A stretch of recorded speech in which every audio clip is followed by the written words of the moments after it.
Hey everyone, I am Dragon Rider, Queen of Cards, and let's get into this video, which is all about the new Leviathan reinforcement drop, Terror of Vardenghast, which is for the Warhammer 40k Warpforge digital card game. And as newly accepted into the creator program for Warpforge, I get some early access to reveal these cards ahead of time for you all. These reinforcement drops that they will be doing throughout 2024 are aimed at adding just a small set of cards for each faction as it goes. Currently, there are 6 factions in the game and 6 of these reinforcement drops planned for 2024. So they are starting with this Leviathan set here, based on the Tyranids. I will say I am new to this game and honestly actually new to the Warhammer universe. So for me, I don't know the lore. I don't really know any of these factions or like the creatures or characters. So I'm going to be kind of looking at these more from just my experience with other card games and my experience so far within Warpforge. So this first card that we have is the Warlord, and this Warlord is very interesting, I will say.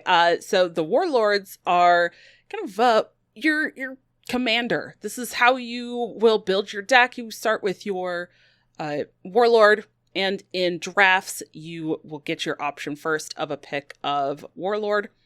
Now, this Warlord here, Terror of Vardenghast, is for Hive Fleet Leviathan, has a talent to create an alpha warrior. Has 2 melee attack, 2 ranged attack, and starts you at 35 health. Now, what is an alpha warrior? Let's take a look at that. There's not really much else to talk about here. Here is the alpha warrior that gets created. It's a 2-cost card, and it is ephemeral. So it will only last until the end of the turn. Your Warlord gains flying and +1 melee attack for each friendly unit in play this turn. To me, this seems super cool. It's cheap, which means that you'll likely be able to fit it in a variety of cases. You'll be able to play out some other units, some other things onto the board first, and then you can be able to kind of fit this in. I feel like for me, the 2 mana kind of resonates very much with like Hearthstone hero powers. Right, so being able to use that kind of effect, fitting into a lot of different turns feels pretty good. Flying will allow for your Warlord to use melee to actually hit into another like enemy flying unit, which is great instead of having to just rely on ranged, especially with it getting a bonus buff, right, to the melee attack. So there is a little bit there with some flying synergy and being able to have more melee attack there. If you're using this to just get the added melee and then you're going to hit into your opponent's Warlord, then the flying doesn't probably matter. And if you don't use this by the end of the turn, it goes away. But again, with that talent of creating an alpha warrior, you're just going to get another alpha warrior the next turn. So you'll have one of these available basically every turn with your Warlord. So I actually really kind of like this. This to me seems very interesting. And with this kind of Zerg-like, swarm-like faction of either maybe building up a couple of larger minions if you use Swarm, or being able to kind of go wider on board, this seems really interesting. Now, it does seem a little counteractive or counterintuitive to the swarm type strategy if you are trying to combine swarm minions, which for those who may not know, swarm is very similar to Hearthstone's magnetic keyword, except for the fact that swarm minions have to be the same unit. You can't just swarm and add the stats to any of the units on the board. It has to be the same named unit. So, this kind of seems like counterintuitive. If you are going for some sort of swarm strategy, you might not want to swarm things and build up, 1 large minion or 2 large minions if you're going to be playing this new Warlord and going for Alpha Warrior, but not all of the cards are going to fit all of the strategies. So totally makes sense, but overall, I think this one is pretty cool. Then the second legendary here is Neurotyrant.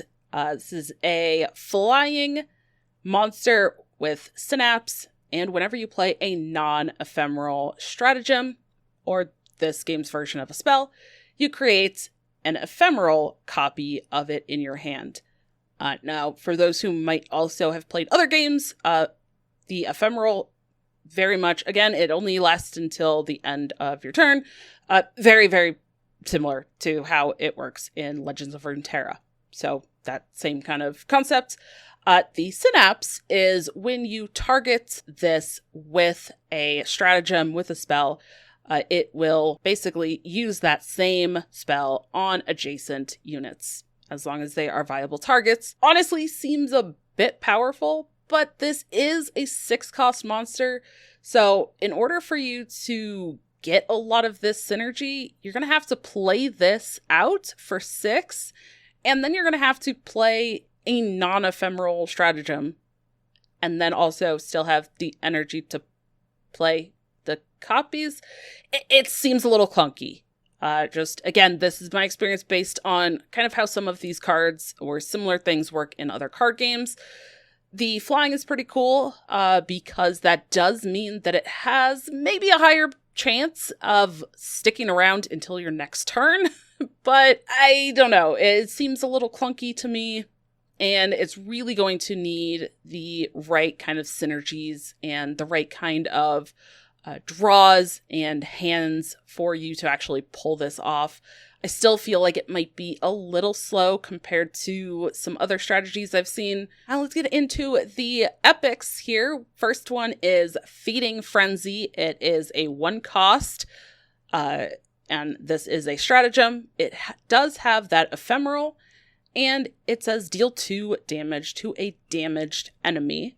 If the target dies, give +1 health to all your units. Not bad for just 1. It's a little bit of a requirement because you do have to use this only on a damaged enemy, but it doesn't just say a troop. So you could use this on your opponent's Warlord. If they're already damaged, you get to do an extra 2 damage. Maybe you don't need the extra health. Maybe you just want to play this. Maybe you have 1 energy left over and you're just kind of squeezing it in before it disappears. The second epic here is Bestial Rage. It is an 8 energy cost stratagem, and this is double the melee attack of a friendly troop. The effect seems really, really cool, but man, this is really expensive. Costing 8 to double. I guess if you're trying to go for some sort of swarm effect and you've built up like a very large minion and then you can double the melee attack, that seems great. But this just seems too situational for that high cost. I think this just feels way too expensive, way too slow. I think most strategies are probably going to be wanting to be doing something else for that 8. And either you probably want to be winning before you're getting to this point, or if you are spending the 8, you might have better use in a swarm type deck, especially where you're just using the 8 mana to actually play units and not just doubling the melee attack specifically of one friendly thing. So I'm not sure on this one. It just feels way too slow and clunky. Maybe there's somewhere that takes use of this. We've seen that in other card games where there is a very powerful effect, but it does feel like it definitely has to be in kind of a very specific case, and this one just feels really slow. And then we have Psychophage. This is a 5 energy monster with 3 melee, 3 ranged, and 6 health, and talent of gaining a Feeding Frenzy, and Rally, gain +1 melee and +1 ranged for each damaged enemy. This is really kind of cool. For me, the first thing that comes to mind is Warrior in Hearthstone, the Enrage Warrior that had some benefits off of gaining stats and other things off of enemy minions or even just minions and things in general on the board that were damaged. So this seems really cool to me. The fact that it gets both melee and ranged is pretty great. 6 health is definitely decent, I feel like, especially for 5. And even if you're getting maybe only 2 of each, you're still paying 5 for a 5 melee, 5 range, 6 health thing on the board. That's also going to create a feeding frenzy that you could use too. Unfortunately, the talent isn't going to happen until the start of your next turn, so you're not going to be able to like play that feeding frenzy and then play this. That just wouldn't work. So I don't know. I do think this is kind of interesting here, though, being able to kind of use that strategy of how you're going to sequence your turn, what order you're going to play cards in, or what order you're going to send attacks to maximize the addition of melee and ranged attack damage from this rally effect. So again, very similar, like I mentioned, for like the Hearthstone and Rage Warrior. And like I mentioned a few other cards, this is going to be a little bit situational. Then getting into the rares, the first one here, Barbgaunt. This is a 3 energy cost infantry with 1 melee, 4 range, and 3 health. It has Swarm, Tide 2, and Blast 2. So this will be able to kind of swarm and attach itself to other Barbgaunts. When you play it, it has that Tide 2, so you'll be able to play 2 additional versions of the card that turn. And the Blast 2, when this attacks, you'll be able to do 2 damage to any adjacent units. For the Tide 2, the 3 cost doesn't seem terrible to me, but I feel like this is definitely just going to be something that you play on the board, and likely because of the blast effect and the ability for the swarm potential that this can create, this is honestly going to seem like something that if you do play this is going to be a soft taunt or soft vanguard type effect. Your opponent will want to clear this because that blast damage could start to add up. The swarm effect, adding on the ranged attack, could definitely add up very quickly. I don't know how popular swarm decks are in Constructed, so the next rare we have is Termagant Brood. This is a 4 energy cost infantry unit with 2 melee, 5 ranged, and 4 health. It has Swarm and Tide 3. Wow, 4 cost and Tide 3 is expensive. Not really sure if you're going to want to wait till turn 8 to play 2 of these, though.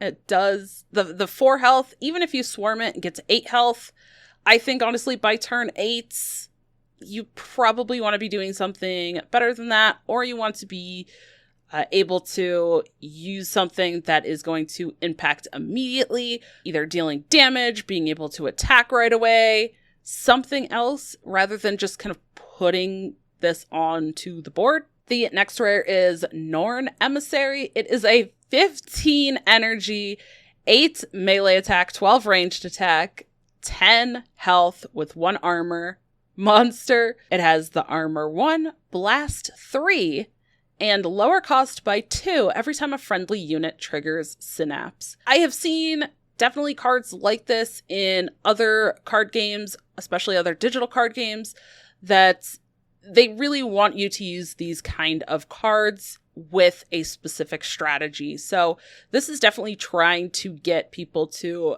build a deck around this. They want these Synapse synergies to be used, and that's really where you're gonna play this, right? You're not going to play this unless you have Synapse synergies, because you're gonna have to get this below that 15 to be able to play it. You're gonna have to get it to 10 or cheaper. And it does have a lot of damage. It does have a good chunk of health. The damage is a bit scary depending on what's going on in the game. And the Blast 3 is not insignificant either.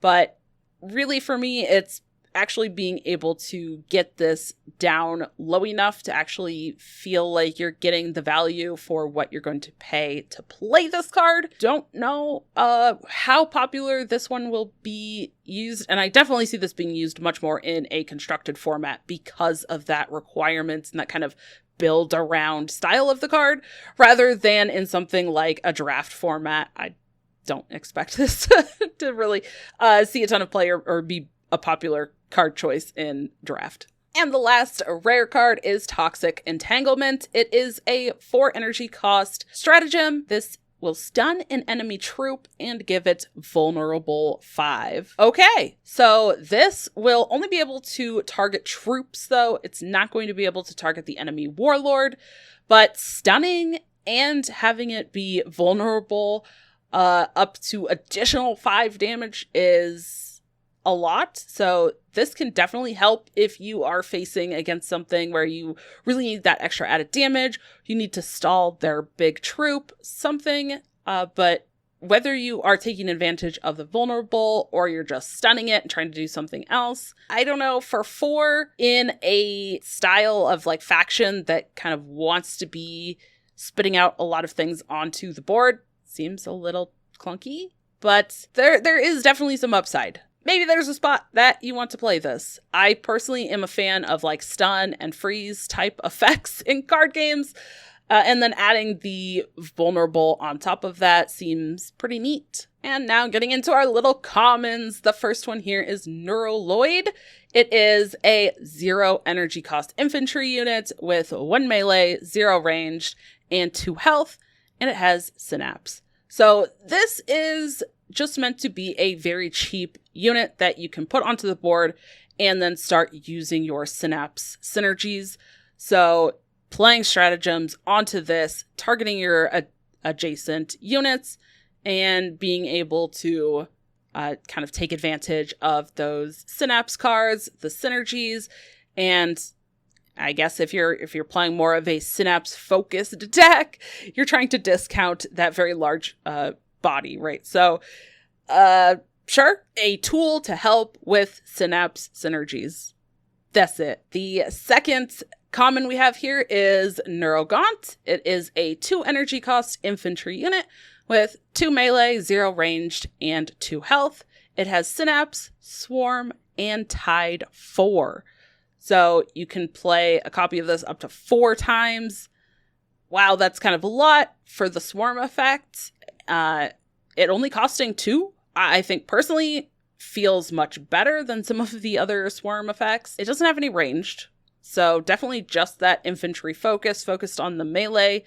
But it also is another cheap unit with Synapse, so I can definitely see this one maybe squeezing its way into more of those Synapse Swarm type of decks if those are going to be popular or played. I feel like this has a bit of flexibility, right? You can choose to use it just as playing the one body itself and then using some stratagems and getting the Synapse synergies. You can use it for the Swarm effect, or you could even just play multiple 2 melee, 0 ranged, 2 health bodies onto the board and go wide for things like the Alpha Warrior that we saw at the beginning.